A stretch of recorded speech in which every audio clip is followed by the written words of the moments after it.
Hare Krishna everyone, welcome back to another vlog. I hope you all are doing great. तो आज की सुबह की शुरुआत होती है पार्क आने से। कुछ दिन पहले से ही मैंने पार्क आना वापस स्टार्ट कर दिया है। बीच में मैंने बंद कर दिया था बिकॉज़ बहुत ज़्यादा बारिश हो रही थी, तो कोई मतलब नहीं होता था पार्क जाने का एंड मैं जा ही नहीं पाती थी एक्चुअली। और उसके बाद में फिर से मैंने स्टार्ट किया एंड फिर से यहाँ पे भी बारिश होने लगी है। आज तो नहीं हो रही थी, आज मौसम साफ़ था, तो मैं पार्क आ गई। सुबह यहाँ पे आ करके मैंने योगा किया, साथ ही में मेडिटेशन भी किया और वापस आते समय मैंने ये गन्ने का जूस पिया जो कि मुझे बहुत ज़्यादा पसंद है। और आज मैं थोड़ा लेट हो गया था तो ये शॉप ओपन हो गई। इसके बाद में मेरी फ्रूट्स और सब्जियाँ ख़त्म हो गई थी, तो मैं स्टार मार्केट आ गई फ्रूट्स और सब्जियाँ लेने, क्योंकि यहाँ पे बहुत ज़्यादा रीज़नेबल रेट में बहुत अच्छी सब्जियाँ मिल जाती हैं। तो धीरे धीरे करके तो मुझे जो भी सब्जियां चाहिए थी और फ्रूट चाहिए था वो मैंने ले लिया। फिर उसके बाद में कुछ ग्रॉसरीज भी ख़त्म हो गई थी, तो मैंने वो भी ली एंड बिलिंग करा करके मैं यहाँ से निकल गई। एंड देन मुझे थोड़ा सा पतंजलि के स्टोर पे जाना था। मेरा जो मॉर्निंग का डिटॉक्स जूस है वो ख़त्म हो गया था, वो मैं लेकर के आई और उसके साथ में एलोवेरा और गुलाब जल।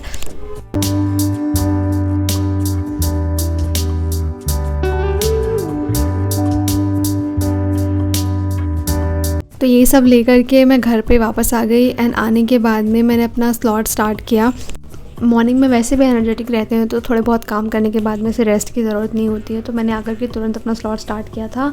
और यहाँ पे मैं जो टॉपिक मैंने 2-3 दिन में याद किए हैं ना इकोनॉमी पॉलिटी के, तो उनको मैं यहाँ पे लिख करके एक बार चेक कर रही थी। इससे मेरी राइटिंग प्रैक्टिस भी होती, बिकॉज़ हमारे याद करने में और लिखने में बहुत ज़्यादा फ़र्क होता है।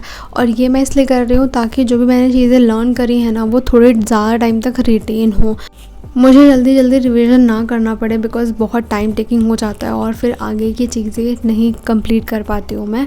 तो इसलिए मैं यहाँ पे एक बार उन सारी चीज़ों को लिख ले रही हूँ याद करके। एंड फिर इससे क्या होता है ना, अपने माइंड में वर्ड्स भी ऑटोमेटिकली फ्रेम होने की प्रैक्टिस हो जाती है and we get to know about how much we have retained.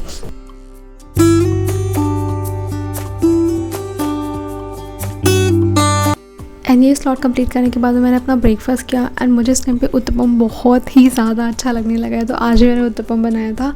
इसे खा करके मैंने बाहर देखा तो आज बहुत ज़्यादा अच्छा मौसम है, बादल इतनी ज़्यादा प्यारी लग रही थी, तो मैंने इन्हें भी रिकॉर्ड कर दिया एंड आपको भी दिखाया। इसके बाद में मैंने नहाया वगैरह एंड उसके बाद में मैंने फिर ये स्लॉट स्टार्ट किया दूसरा, जिसमें मैं बिपिन चंद्रा की बुक रीड कर रही हूँ।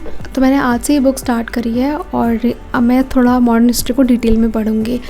हमारी लाइफ में हम कुछ भी कर रहे हैं, हमारे पास उस चीज़ के लिए ना एक अच्छा प्लान होना बहुत ज़्यादा ज़रूरी है, तभी जा कर के उसके सक्सेसफुल होने के चांसेस काफ़ी ज़्यादा बढ़ जाते हैं। विदाउट प्लान अगर हम कोई काम करेंगे ना तो हमें भी नहीं पता चलेगा कि हम कब क्या कर रहे हैं और कहाँ पे कितनी ग्रोथ हो रही है। एंड हम बिल्कुल भी एनालाइज़ नहीं कर पाएंगे कि हम किस डायरेक्शन में जा रहे हैं, हमारा डायरेक्शन सही है या नहीं सही है। हम हर एक छोटी से छोटी चीज़ के लिए प्लान करते हैं। अगर कहीं हमें जाना है तो उस चीज़ की हमें पहले अच्छे से प्लानिंग करनी पड़ती है। अगर हमें अपनी हाउस होल्ड अच्छे से चलाना है तो हम 1 मंथ पहले ही सारी चीज़ें अच्छे से प्लान करते हैं। मेरे पैसों की हमें रिक्वायरमेंट पड़ेगी इन चीज़ों के लिए, तो उसी तरीके से एज अ स्टूडेंट हमारे लिए हमारी स्टडीज़ सबसे इम्पॉर्टेंट चीज़ है। और जो भी हमने सोचा है करने का, उसके लिए तो एक प्लान होना बहुत ज़्यादा ज़रूरी है। विदाउट प्लान अगर आप स्टडीज़ कर रहे हो तो आप अपने एम तक पहुंच ही नहीं पाओगे, बिकॉज़ आपको पता ही नहीं है कि अभी आगे क्या करना है, क्या चीज़ें मैंने कंप्लीट कर ली है एंड ऑल। तो दैट इज़ व्हाट, हमें हमेशा प्लान करना चाहिए चीज़ों को। Like you should have a weekly plan, monthly plan. And उसके ऊपर तो मैं नहीं सोचती, बिकॉज उसके ऊपर ना लाइक कभी भी कुछ भी चीज़ें हो जाती हैं या फिर आपका टारगेट कंप्लीट नहीं होता, तो आपको बार बार अपने प्लान्स बनाने पड़ते हैं। तो at least monthly plan, weekly plan और डेली प्लान होना ही चाहिए, सो दैट आप अपनी स्टडीज़ के टुवर्ड ऑर्गेनाइज्ड रहो और ख़ुद को एनालाइज कर पाओ। उसके लिए आपको पहले तो टारगेट्स डिसाइड करने पड़ेंगे कि आपको एक पर्टिकुलर टाइम में कितनी चीज़ें कंप्लीट करनी है, और उसके बाद में फिर उसको डिवाइड करना होगा स्मॉलर चंक में कि इस पर्टिकुलर टाइम में मुझे इस टॉपिक के अंदर ये सारे सब टॉपिक्स हैं, इनको कंप्लीट करना है। और जो टाइम लिमिट आपने अपने आप को दिया है ना उस पर स्टिक हो करके रहो, बिकॉज़ अगर आप डिले करने लगोगे ना तो फिर प्लान बनाने का कोई मतलब नहीं है। इसीलिए आपने जो टारगेट बनाया है तो चाहे जो भी हो जाए आपको वो टारगेट कंप्लीट करने के बाद में ही आप बाकी चीज़ें करोगे। और मोनोटोनस मत रखो, मतलब कि डिफरेंट सब्जेक्ट्स आप अपने दिन में इंक्लूड करके रखिए, बिकॉज एक ही सब्जेक्ट पढ़ते पढ़ते ना बहुत बोरिंग लगने लगता है। और अगर आप 2 3 4 दिन के लिए स्ट्रेच कर रहे हो या फिर आपने ऐसा सोचा है कि ये पर्टिकुलर सब्जेक्ट मैं कंप्लीट कर लूँगा, इसके बाद में दूसरा स्टार्ट करूँगा, तो बहुत ज़्यादा मोनोटोनस हो जाएगा। तो इसीलिए एक दिन में एटलीस्ट 2 से 3 सब्जेक्ट होने ही चाहिए। और ऐसे आप डिसाइड करके रखो ना कि आप एक सब्जेक्ट ऐसा रखो जो आपका फेवरेट है एंड दूसरा एक ऐसा रखो जो आपको नहीं पसंद है, जिसमें आप थोड़े वीक हो। और आपको जो बोरिंग सब्जेक्ट लगता है उसको पहले कंप्लीट करो और जो आपका फेवरेट सब्जेक्ट है उसको बाद में करो, बिकॉज आपको फेवरेट सब्जेक्ट को पढ़ने में आप एक बार एग्जॉस्ट हो, उसके बाद में भी मज़ा आएगा और उसके बाद में भी वो चीज़ समझ में आएंगी। बट अगर आप बोरिंग बाद में करोगे ना तो आप वैसे ही एग्जॉस्ट हो चुके हो और आपको वो सब्जेक्ट नहीं पसंद है, तो आपको फिर करने का नहीं मन करेगा, इसलिए उसको पहले रखो। देन छोटे छोटे ब्रेक्स रखिए जिसमें आप अपने आपको एनर्जाइज कर रहे हो, और जितना हो सके उतना हेल्दी खाओ सो दैट आपकी एफिशिएंसी बढ़े।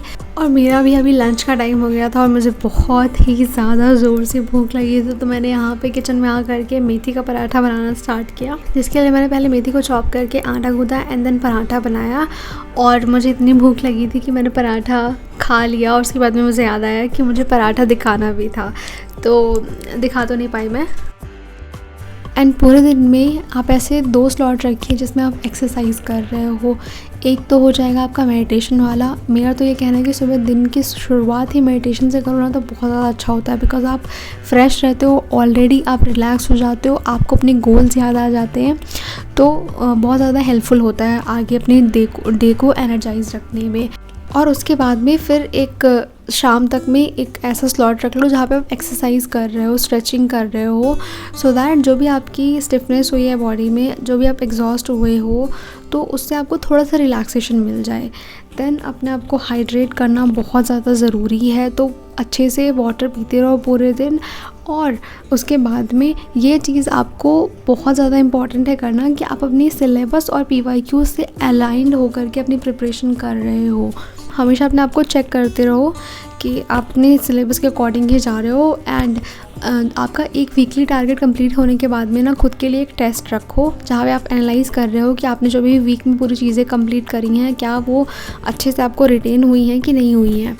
ये करना बहुत ही ज़्यादा ज़रूरी है और मोस्टली हम लोग स्किप कर देते हैं, जिसकी वजह से बाद में हमें पता चलता है कि जो हमने कंप्लीट किया है वो अभी तक हमें समझ में ही नहीं आया अच्छे से। दैट इज़ व्हाट रिवीजन के साथ में एक खुद को टेस्ट करने का भी दिन रखो, लाइक संडे या फिर कोई भी दिन जिस दिन आपका एक वीक का टारगेट कंप्लीट हो रहा है। एंड शाम को मैंने न्यूज़पेपर कंप्लीट किया। इसी के साथ में ये व्लॉग यहीं पे एंड होता है। Thanks for watching, bye bye, take care of yourself and see you soon my upcoming vlogs. Till that time keep smiling and keep shining.